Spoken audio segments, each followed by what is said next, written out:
empirical evidence to suggest there's only been one study that has actually measured women's intent to die versus men, found no difference. This notion of cry for help is not empirically supported. So the data doesn't support this. It's just kind of gender-biased explanations. And then fear of facial disfigurement. Surprisingly, and I'm going to talk briefly about the study that we did. Surprisingly, I think we did the second study, and the first one just came out this year in suicide library behavior. So, I mean, these things are being bandied about all the time without any empirical evidence to support it. We are thinking that maybe it might have more to do with access or familiarity with firearms. And maybe that's the reason why women's firearm suicide rates are lower than males.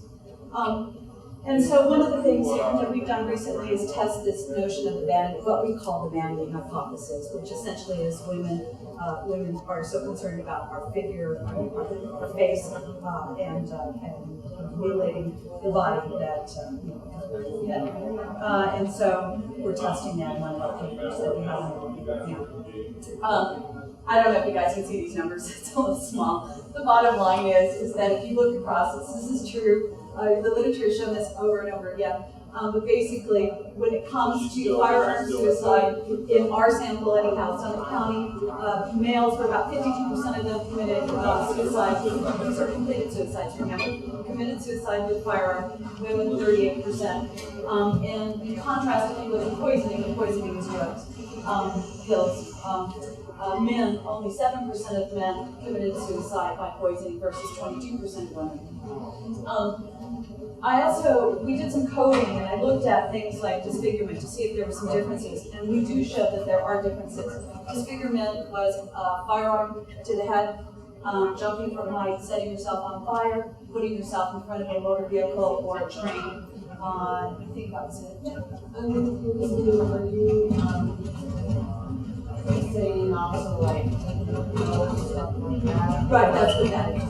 Yeah, so these are drugs basically. That's it, taking the pills, but they call it poison, as opposed to carbon monoxide poisoning, which is right below. And so the disfigurement, then you can see that 48% of men committed suicide with a method that potentially could disfigure the body or face, compared to roughly 1/3 of women. And then when you look at whether or not somebody shot themselves in the head, which is much more likely to result in completed suicide compared to shooting yourself in the torso, for example. If you shoot yourself in the head, you're really going to elevate the odds that you actually complete the suicide. 86% of men who used a firearm just commit suicide, shot themselves in the head. And that's higher than women. But yet, almost 3/4 of them shot themselves in the head of the women that used a firearm. Commit suicide. So we found these differences. They're not as big as I think that the literature suggests that they might be. And so we're trying to bring this on. One of the things that we found is our data as well, and we really want to get better data. The problem is it's really hard to get data. We have data from, I can't think of the word. They fill out this is horrible. The death certificate, thank you. The death certificate data doesn't include information about where somebody shot themselves, only if it's a firearm. So we need to get the kind of data, more data, but as Mark and I collected from medical examiners' offices. But it's hard to get it.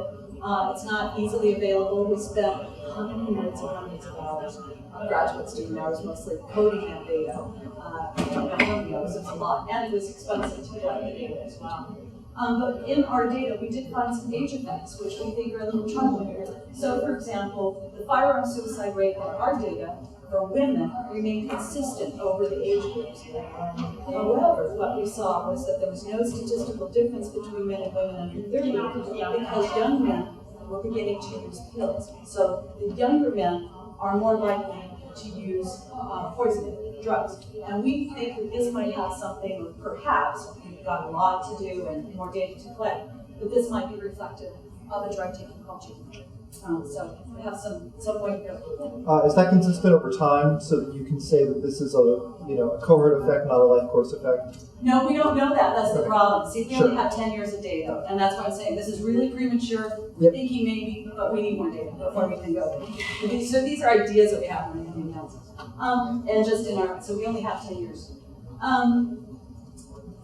And then where was I? And then we also looked at gender differences in firearm suicides. And because we have this detailed data from the medical examiner's office, what we could do was look at other factors that might predict who picks up a firearm.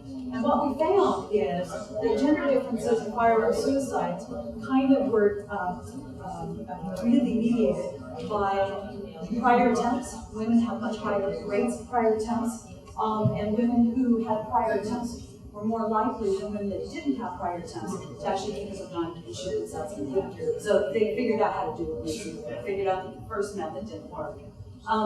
And the other thing was depression. Women in our data set had higher rates of depression than men did. And those two factors alone pretty much wiped out or accounted for these gender differences. Once you control for that, we didn't have any gender differences in firearm suicides. Okay. The prevention implications, basically, we think that we need to start questioning assumptions about female suicidal behavior. First of all, I think that to suggest that it's merely a cry for help or that women are less intent on dying is to really trivialize a very serious behavior.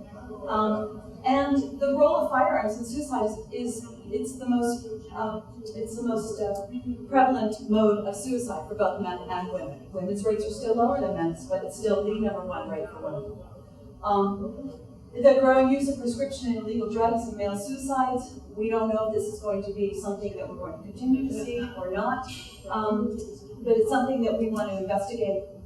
And one other thing that we found that is just, again, our sample is too small, there are too few cases, but one of the things that we were able to look at was we found for the poisoning suicides, those who were on psychiatric medication at the time of suicide, that were not being, that were not on outpatient therapy. In other words, they were being prescribed psychological or psych meds by an MD, and they were not being supervised.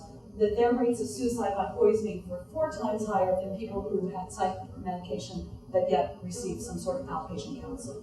Now, the sample is too small for us to really make much out of it. Again, we need more data and thousands of cases before we can begin to say whether or not this is a real finding or just an anomaly in our data set.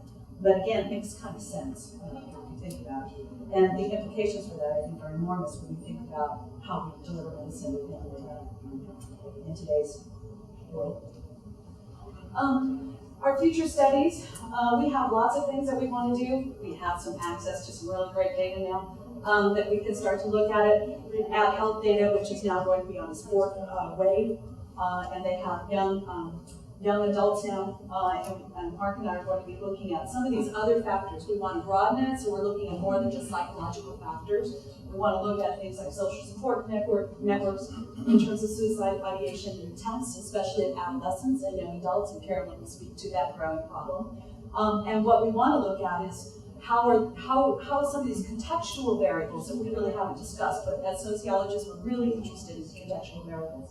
How does neighborhood characteristics, how does schools, social capital, networks, peers, social support from parents and peers, how does all this stuff interact to then elevate the risk of suicide? And Tom's going to talk about one of those areas.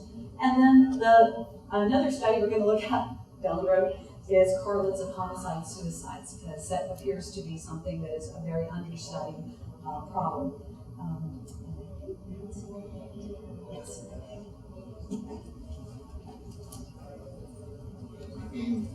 So the study I'm talking about happens to be situated also in Suffolk County, but it's really a shift of gears. It's taking advantage of some of the richness that's been made available from the coroner data, from the medical examiner, I should say. But what I'm looking at in my study is recent court involvement and risk of suicide. And we all know that among prisoner populations, and those in prison, there's higher rates of suicide. And we know that among juveniles, those that have juvenile justice involvement, there are higher rates of suicide. What we don't really know is about just the adult population. What is the risk of suicide associated with minor offenses? So a DUI